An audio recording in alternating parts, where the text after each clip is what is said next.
कोई कहता है कि ये संगठन केवल हिंदुओं की बात करता है, तो कोई कहता है कि ये संगठन मुस्लिमों के खिलाफ है, तो कोई तो यहाँ तक कह देता है कि ये संगठन भारत के ही खिलाफ है। जी हाँ, आप सही समझ रहे हैं, हम बात कर रहे हैं इस संसार के सबसे बड़े स्वयंसेवी संगठन यानी आरएसएस की। लेकिन इस संगठन के बारे में तरह तरह की बातें प्रचलित है, पर आखिरकार आरएसएस की सच्चाई क्या है? आपके सामने फैक्ट्स रखने से पहले हम आपको बता दें कि हम किसी भी धर्म या संगठन के पक्षधर नहीं हैं। हम केवल आपके सामने आज कुछ फैक्ट्स रखेंगे जिनके आधार पर आपको तय करना है कि आरएसएस के बारे में सही क्या है और गलत क्या है। तो दोस्तों, कोई भी राय बनाने से पहले प्लीज वीडियो आखिर तक जरूर देखिएगा।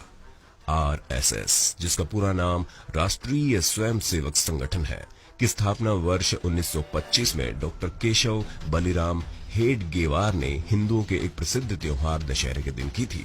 इसका मुख्यालय महाराष्ट्र के नागपुर में है। वर्तमान में इसके प्रमुख मोहन भागवत हैं, जो कि उन चुनिंदा लोगों में से हैं जिन्हें देश में Z+ सुरक्षा मिली हुई है। लेकिन एक सवाल हमेशा आरएसएस के स्वयंसेवकों के सामने उठाया जाता रहा है कि आरएसएस का इस देश के विकास में क्या योगदान है।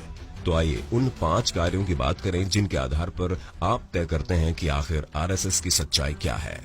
नंबर 5, कश्मीर सीमा पर निगरानी। आरएसएस की एक मुख्य उपलब्धि रही है कि उसने 1947 में आजादी के बाद से ही भारत पाकिस्तान की सीमा पर बिना किसी ट्रेनिंग के ही निगरानी रखने का काम किया।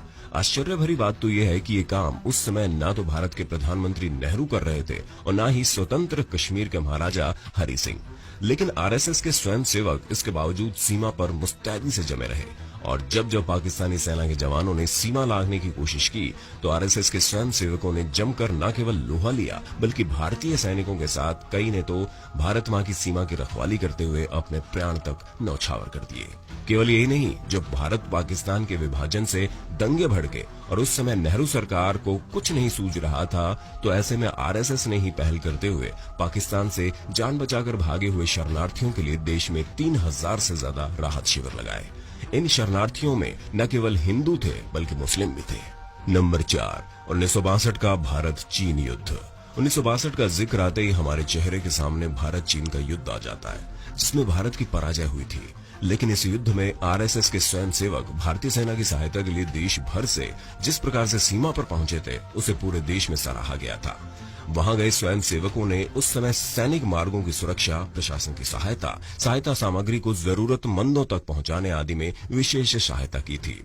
आरएसएस का कार्य इतना सराहनीय था कि जवाहरलाल नेहरू को 1963 में गणतंत्र दिवस की परेड में आरएसएस के स्वयंसेवकों को आमंत्रित भी करना पड़ा, और केवल 2 दिन पूर्व ही मिले इस निमंत्रण पर 3500 से ज्यादा स्वयंसेवक आरएसएस के गणवेश में उपस्थित भी हो गए थे।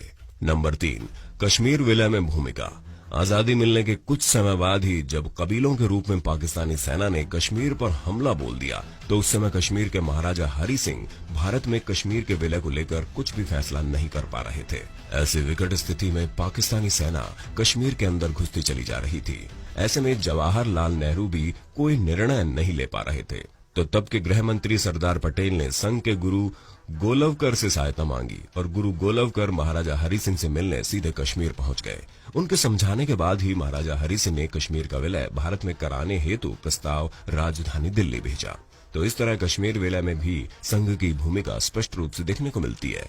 नंबर 2, 1965 के युद्ध में कानून व्यवस्था संभाली। पाकिस्तान से युद्ध के समय लाल बहादुर शास्त्री को भी संघ याद आया था। शास्त्री जी ने कानून व्यवस्था की स्थिति संभालने में मदद लेने और दिल्ली का यातायात नियंत्रण अपने हाथ में लेने का आग्रह आरएसएस से किया, ताकि इन कार्यों से मुक्त किए गए पुलिस कर्मियों को सेना की मदद में लगाया जा सके। घायल जवानों के लिए सबसे पहले रक्तदान करने वाले भी संघ के स्वयंसेवक ही थे। युद्ध के दौरान कश्मीर की हवाई पट्टियों से बर्फ हटाने का काम भी संघ के स्वयंसेवकों ने किया था। नंबर 1, आपातकाल। 1975 से 1977 के बीच आपातकाल के खिलाफ संघर्ष और जनता पार्टी के गठन तक में संघ की भूमिका की याद अब भी कई लोगों के लिए ताजा है। सत्याग्रह में हजारों स्वयंसेवकों की गिरफ्तारी के बाद संघ के कार्यकर्ताओं ने भूमिगत रहकर आंदोलन चलाना शुरू किया।